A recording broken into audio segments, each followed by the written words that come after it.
Madame la Présidente, vous rappelez souvent que la région est un service public à l'écoute de ses entreprises et de ses concitoyens. Je crois que nous l'avons démontré durant notre précédent mandat et encore plus pendant la crise sanitaire que nous venons de traverser, tant il a fallu agir vite, trouver des solutions concrètes.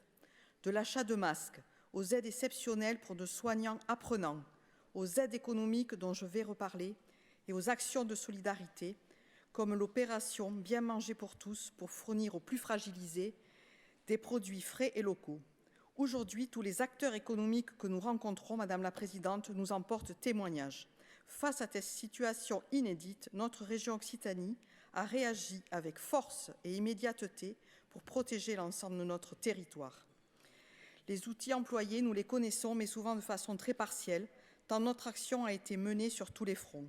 Bien sûr, la région a abondé au Fonds national de solidarité, mais la région est allée beaucoup plus loin avec le Fonds de solidarité Occitanie pour les entreprises en difficulté, ou le passe-rebond pour soutenir l'investissement, ou encore le Fonds local pour soutenir les acteurs du tourisme, le commerce de proximité et les artisans.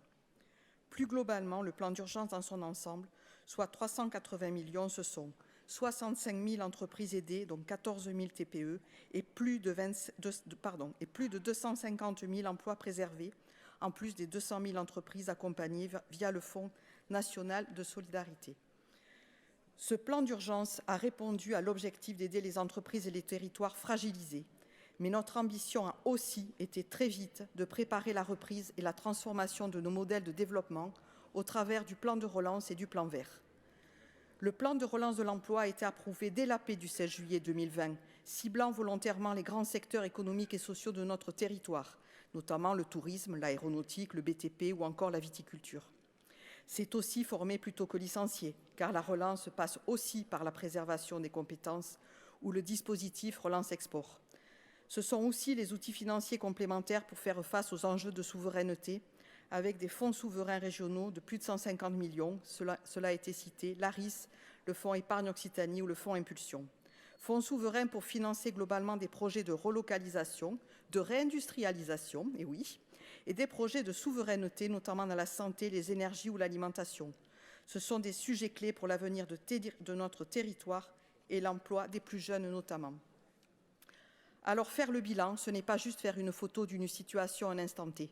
C'est avant tout en comprendre les enjeux et les résultats à long terme. Les choix politiques que nous avons faits, combinant solidarité avec les plus fragiles et soutien à l'économie, ont été concluants. Ils sont un investissement indispensable pour parler au futur. Ils sont responsables et solidaritaires.